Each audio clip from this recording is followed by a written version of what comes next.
Guess what, guys? A few weeks ago we were lying in bed about 3 o'clock in the morning, sound asleep, and we were woken up by a huge noise.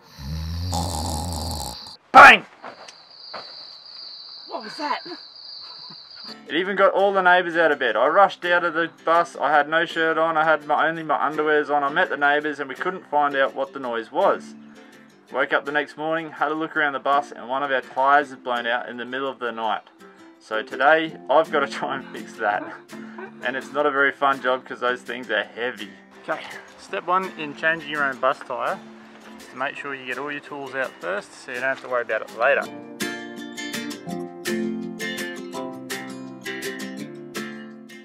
This is our fending tyre here. I tried to put air in it this morning, and the air just wishes out as fast as it comes in. So this is obviously damaged somewhere that I can't see, probably on the other side. What a mission.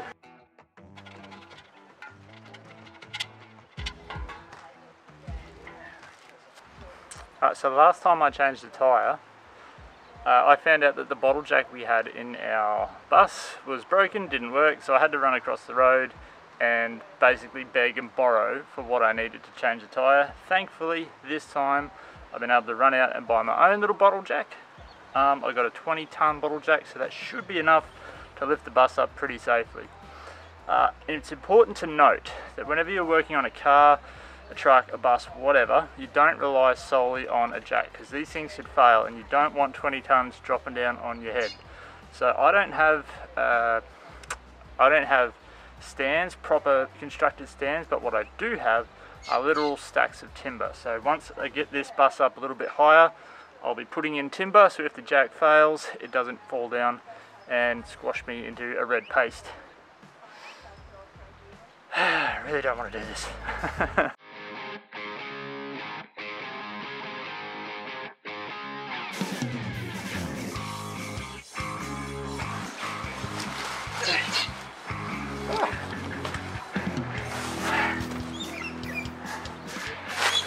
You're not going to see much out here, come on in. So I've taken a little bit of weight off the tyres themselves just before I crack these nuts. So I crack them a little bit, pump it up a little bit more, take the weight off, release the nuts entirely, take the wheel off, and make sure that I'm safe by putting timber under the bus so it doesn't fall on me.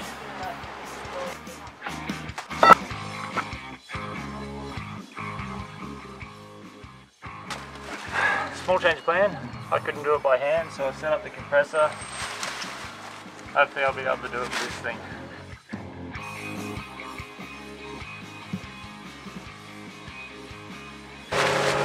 Now I've done that first crack, which is a lot harder than what I thought it would be. It helps if you go the right direction though. I'm going to jack the tyre up so it's completely off the ground, undo it, pop it off, and I'm pretty sure it's not this tyre that's stuffed. It's the back one, so I've got to get 2 tyres off today.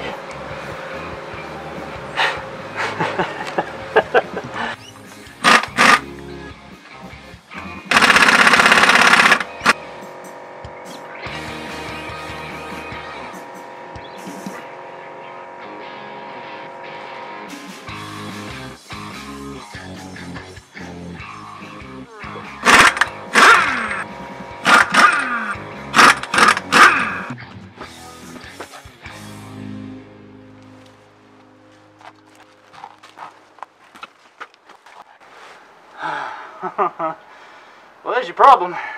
This thing right here, that's the problem. It just blew out in the middle of the night for no reason. Look at that, you can't fix that. Duct tape won't fix that. Chewing gum might, but duct tape won't. My next challenge is trying to get this bad boy, this big thing, into the back of Betty to get a new tyre.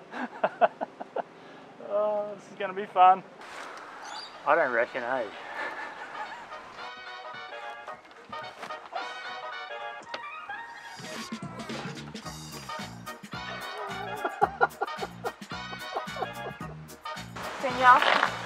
It's not going to fit, folks. Can't fit in the car.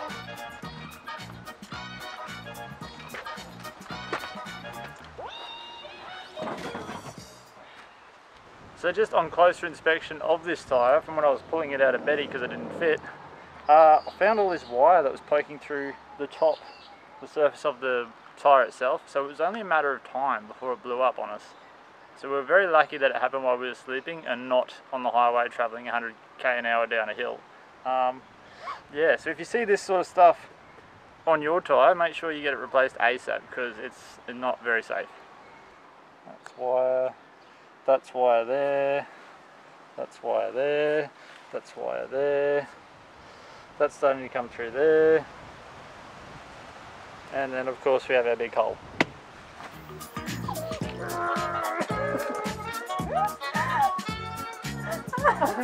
I see how this could go very bad. You want to play too? You want to play with the tyre too? Oh, poor puppy.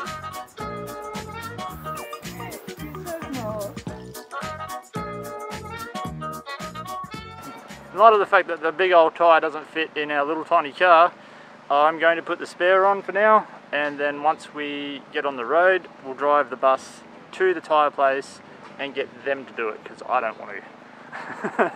My name's Aaron. I rang up a couple of weeks ago because I needed a spare tyre. It was a 295/80 22.5.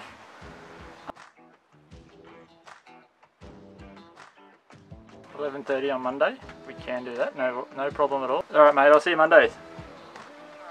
Like, I didn't really want to have to put the spare on because it's a pain in the butt to get to, as you'll see what I mean right now. You need one of these, it's at the front of the bus, crank it all the way down. It's a bit of a cardio mission by itself. So I'm going to do that, then I'll put the damaged tyre back up there, put the spare on, and we should be good, fingers crossed.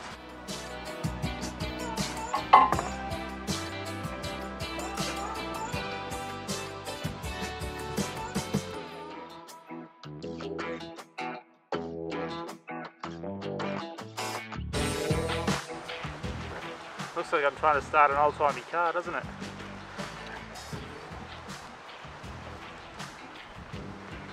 Because the bus has been sitting so long and we haven't turned it on, the airbags have sunk down and I can't get the spare out, so I'm going to have to turn the bus on, let the airbags come up, and then I should be able to get the spare out. What a mission! Try this again.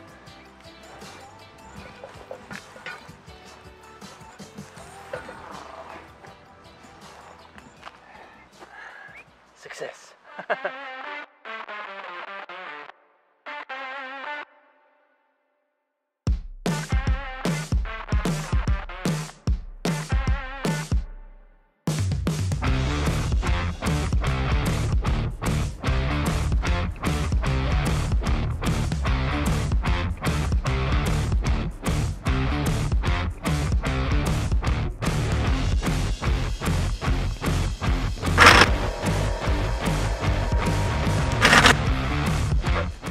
So the next step, once we get the tyre on, is to lower the vehicle back on the ground and then give it a final check, give the nuts a final tighten, and then happy days, we're all done. So let's do that.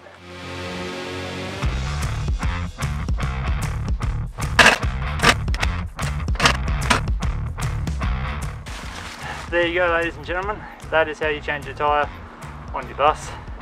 Just like your car, but a lot bigger and a lot heavier. Not as much fun. So we'll be rolling on that spare now until we can drive to the tyre shop. They're going to do it and then we'll be on our way.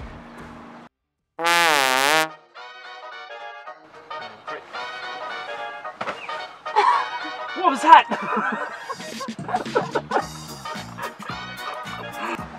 We got a new game, it's called Tyre Rodeo. Try and get your balance quick. Watch out, dog. Oh, Jesus. Alright, enough fun, go back to work.